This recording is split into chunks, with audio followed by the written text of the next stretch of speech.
আমি তখন অনেক ছোট, বাপের চায়ের দোয়ানটায় মাঝে মধ্যে বসতাম। তখন চায়ের আড্ডায় আলোচনার বিষয় ছিল দেশভাগ। দলবল নিয়ে কোন যাচ্ছ তোমরা? সিলেট ভারতের না পাকিস্তানের মধ্যে থাকবে, এটা নিয়ে ভোটাভুটি হবে। মুজিব ভাই কয়েছে যেমনিই হোক সিলেট আমাকে মধ্যে রাখতে হবে, তাই সিলেট যাচ্ছি। মুজিব ভাইও 500 জন কর্মী নিয়ে আসতেছে। রাশেদ চল। মুজিব, শেখ মুজিবুর রহমান, এই প্রথম নামটা শুনি। মুসলিম লীগের দামাল ছাত্র নেতা, ফরিদপুর বা কলকাতা তরুণদের কাছে সমান জনপ্রিয়। বাম দিকে, ডান দিকে চাপা, ডানি। নতুন দল হচ্ছে নাকি? হ্যাঁ, শহীদ সাহেব আর ভাসানী সাহেব নতুন দল করেছে, আমাকে মুজিব ভাইও সাথে আছে। আমরা সবাই এখন থেকে মুজিব ভাইয়ের দল, আওয়ামী মুসলিম লীগ।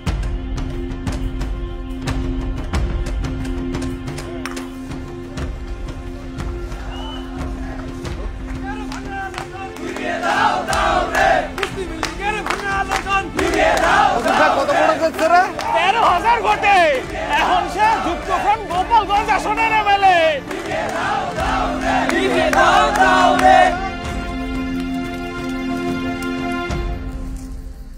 এই কাপটা বদলে দে। কাল বিয়ানে মেয়েদের কাছ থেকে নতুন সাইনবোর্ড বানায় আনবি।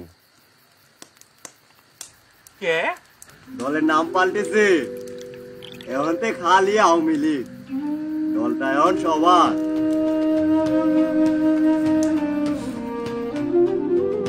এভাবে সময় পাল্টায়, মানুষ পাল্টায়, রাজনীতির রঙও পাল্টায়।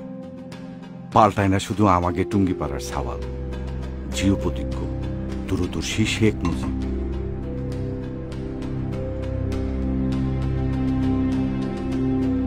সে দলের বড় নেতা হয়, জেলও খাটছে অনেকবার, তাতেও দইমে যায় না। তরুণ যুবকদের নয়নের মণি হয়ে থাকে। তার দাবি যে সবারই প্রাণের দাবির সাথে মিলে যায় সব সময়। তারও বয়স যেন এগে মতোই, সেও যেন সবসময় অপ্রতিরোধ্য টকবুইগে যুবক। শেখ সাহেব আমাকে বাসা মারার দাবি দিচ্ছেন, এবার 6 দফা পেশ করেছেন। পশ্চিম পাকিস্তান এবার বাঙালির খেলা বুঝবি নি। কিন্তু ওরা যদি না মানতে চায়, না মানলে মানাতে হবে। শেখ সাহেব খালি হুকুম দিয়ে দেখুক কেমন করি মানাতে হয়। 6 দফা 6 দফা, না হলে 1 দফা, 6 দফা 6 দফা, না হলে 1 দফা।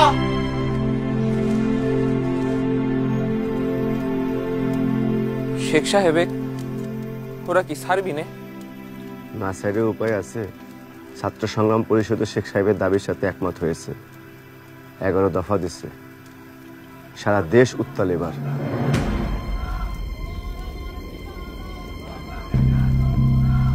গুলি যত চলে চলুক, শেখ সাহেব মুক্ত হওয়ার আগে এবার কেউ ঘরে ফিরবো না।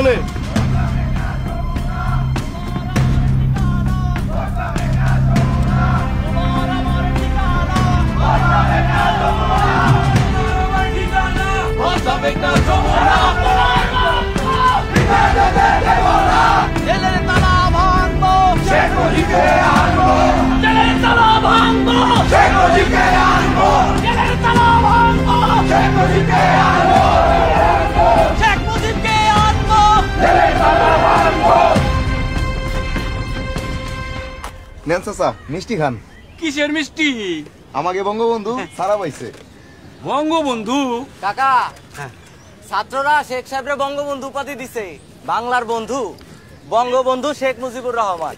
ঠিক মাইছে, ঠিক নাম হইছে। নেন ভাই।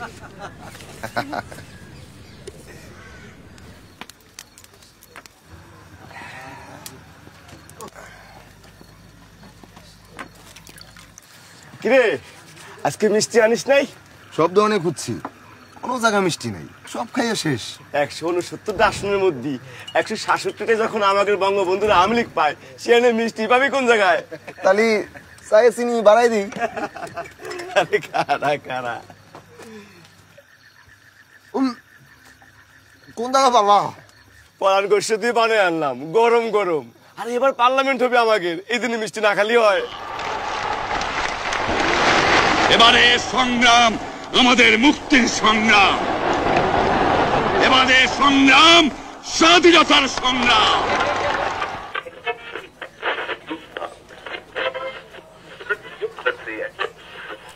বঙ্গবন্ধুর গতকালের ভাষণ রেডিও তো হইব। সংগ্রাম পরিষদ গড়ে তোলো এবং তোমাদের যা কিছু আছে তাই নিয়ে প্রস্তুত থাকো। মনে রাখবা, রক্ত যখন দিয়েছি রক্ত আরো দেবো, এদেশের মানুষকে মুক্ত করে ছাড়বো ইনশাআল্লাহ। জয় বাংলা, জয় বাংলা, জয় বাংলা, জয় বাংলা।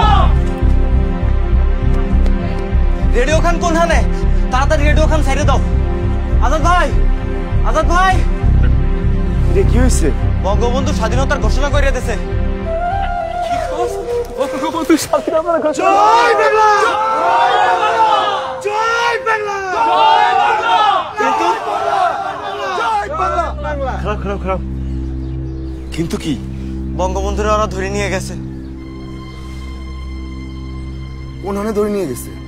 কেউ জানে না, ক্ষতি পারে না। বঙ্গবন্ধুরে ধরে নিয়ে গেছে। স্বাধীন বাংলা বেতার কেন্দ্র অনুষ্ঠান প্রচারিত হচ্ছে মিডিয়াম ওয়েভ 361.44 মিটারে প্রতি সেকেন্ডে 830 কিলো সাইকেলসে। আগা মোহাম্মদ ইয়াহিয়া খান যখন আন্দাজ করতে পারলেন যে কোন টিরিক্সে আর কাম হইতাছে না, তখন পাকিস্তান আর বঙ্গাল মুলুকের লড়াইটা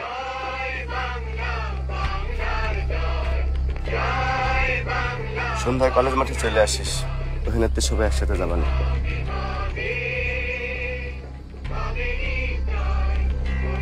ট্রেনিং এ যাচ্ছি, তো রেডিও খানকে দেওয়া যাবে না?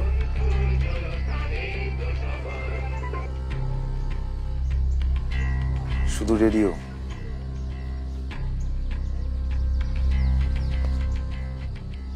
সন্ধ্যায় কলেজ মাঠে।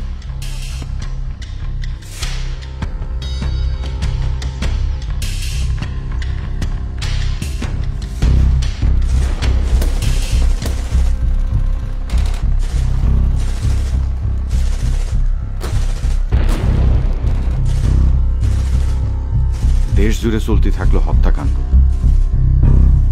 পাকিস্তানি আর্মির সাথে যোগ দিল এদেশেরই কিছু ঘৃণিত বিশ্বাসঘাতক রাজাকার, আল বদর, আল শামস। কিন্তু আমরাও থাইমে থাকি নাই, দেশটা রক্ষা করতে লড়াই করছি প্রাণপণ।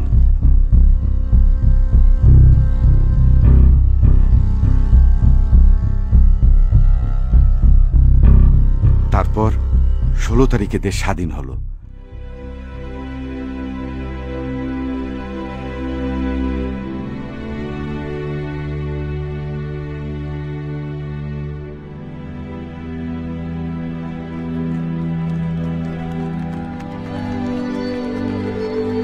চারিদিকে আনন্দ মিছিল।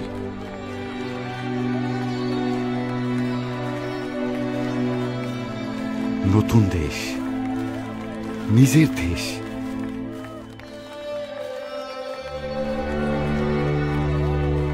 কিন্তু কোন জায়গা জানি একটা কষ্ট কষ্ট ভাব।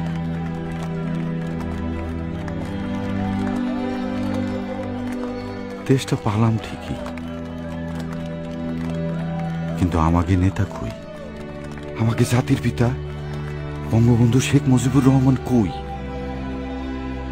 তারে তো তখনও পাকিস্তানিরা ছাড়ে নাই। ছাড়বে না তো।